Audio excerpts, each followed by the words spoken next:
Some people get on 5 stops in and they're on for 2 stops, but that's life, right? Some you want to push off the train. Exactly. He's right. Right on those tracks. Oh, what a party. Are you ready for the After Party podcast? Yes!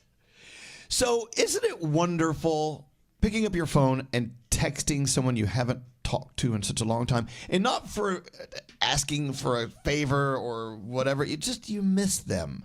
Yeah. Can you think of someone right now, boom, in your mind, you haven't talked to in a long time? Yes. Yeah. And you didn't stop talking because of a problem, whatever. It's just, that happens in life, right? Mm-hmm. Yeah. It's called growing up.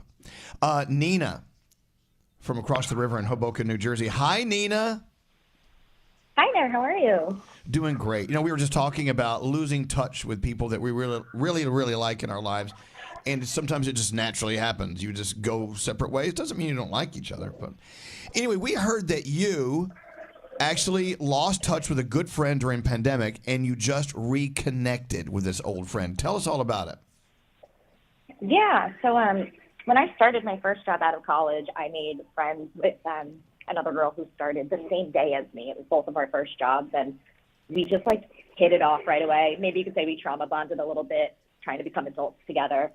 And for a few years, we were just the best of friends. And when the pandemic hit, we went remote. And probably 8 or 9 months later, she got a new job. I got a new job. And there was no fight. Nothing happened. We just lost touch. I almost didn't even realize how much I really needed her in my life or depended on her until life started to just get real again as we've become adults and got married, had relationships. And so she got married earlier this year, and I decided to just shoot her a text saying congratulations and how happy I am for her, having seen her younger single days and knowing that she's in a more stable place and all of that. And it just kicked off us talking again, texting, and over the last 3 or 4 months, we've ended up hanging out almost every single week. We get dinner a couple times a month. We hang out. She's met my husband, I've met hers, and we didn't know each other before. So it's a whole new, different relationship than what we had, but we kind of just picked back up where we left off, and it's been really beautiful. Aww, I love that. so nice. I love that even though you're still the same people and you can pick up where you left off, you are different people now. So you said it's a different relationship, but it's still a great relationship. That's so cool. That foundation is there. What made you think of her? What was it that sparked that moment that made you reach out? Or where you did reach I out? saw she was getting married, and we were young and single together, and so I just wanted to let her know how happy I am that she found her person, that she, is in this stage of her life. It kind of pinged something in my heart that we weren't at each other's weddings when we were so close for so long. And ultimately, the nice thing is we didn't have to been at each other's weddings. The relationship we have now still is great, and so it's nothing that I'm sad about, which I thought that I would be, but no, it's been really wonderful reconnecting, getting to know her in this different way.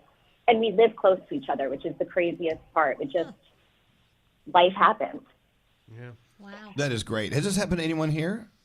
Yeah, it actually happened to me over Thanksgiving break. I mean, I did it. I was really good friends with somebody, and then over the years, we weren't as close anymore. There kind of was a bit of a falling out, but I was with 2 other friends who were also close to him, and we just thought, hey, let's hit him up and see what he's doing. And we ended up hanging out with him, and it was so fun. We had such a good time, and I'm really glad that we did it. And hopefully we can all stay cool again. I love that. And imagine how she felt, Nina, when she heard you reaching out to her. Did she talk about that to you? She said she wanted to, and she thought about doing it a few times over the years and just didn't. I think maybe sometimes it feels a little bit desperate, but it feels really nice to have that reconnection. It's not desperate. It's one person is always waiting for it, at least. I love this conversation because I know each and every one of you guys on the show are thinking about that person I am, right now. 100%. Yeah? Well, Danielle, why don't you do it? After we're done with the show, go make a phone call. But I've tried to find her, and I can't find her anymore. She's not even on Facebook. Really? No. Yeah. So I don't know. I mean, I know she's still around, thank goodness, but yeah. What about you, Scary? When I was a kid, I was running around the Palm Shore Cabana Club with Jet Ski Brian as kids, and then we lost touch for over 30 years until I saw him in a bar in Hoboken, and I'm like, oh my God, and we recognized each other. This was during the pandemic. And now we've been... You were in a bar during the pandemic. Right There before we go the again. pandemic. There we go again. And we've been friends. Hold on, Danielle.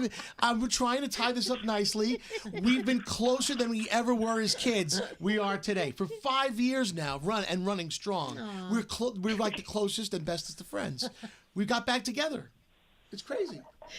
It happened for a reason. You know what? I think sometimes that separation for a while, it turns that relationship into a different relationship when you get back with each other.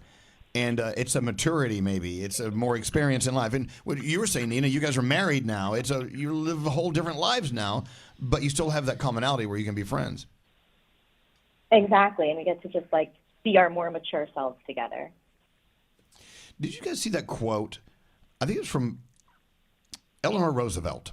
Many people will walk in and out of your life, but only true friends will leave footprints in your heart. And someone else said, I'm looking at quotes, some people come into your life to teach you something. Some stay forever, and some are there just to pass through. And you really shouldn't discount the people who are just passing through because you did learn something from them. They did leave a footprint on your heart. Yeah. And that's life, you know? It's not like you're abandoning these people. That's just the way it is. Yeah, Nate, what's up? I'm having that, what do we call it, AI psychosis? Because I can't remember if the conversation that we had or I saw was in this room or on Instagram, but it was somebody giving the analogy of a train, right? And you're on a train, and that is life. Some people are on your train for one stop or two stops, and then they get off. Some people are on the train for the whole ride. Some people get on 5 stops in, and they're on for 2 stops. But that's life, right? Some you want to push off the train. Exactly. He's right. Right on those tracks. But life, and this is a great conversation because I know there's several people in my life that I would love to reconnect with, and I think you just have to take that step and say, hey, let's catch up. Do it, Nate. Yeah. And also, there's just something beautiful about what else is in that quote I just read. Some people are there just to teach you a little something about you and your life, and then they're meant to leave. Yeah. And that's okay, too. It doesn't mean there's a problem. It's just the way it is. Here, go back to Nina. Let's tell her thank you for this. Nina, look, thank you so much for letting us know about this. This is sparking a conversation with not only us in the room, but everyone listening to our show right now. It's great. Thanks to you. Of course, thank you so much. Everyone, just send a text. I promise it's worth it. Nina! I love it. Thank you, Nina!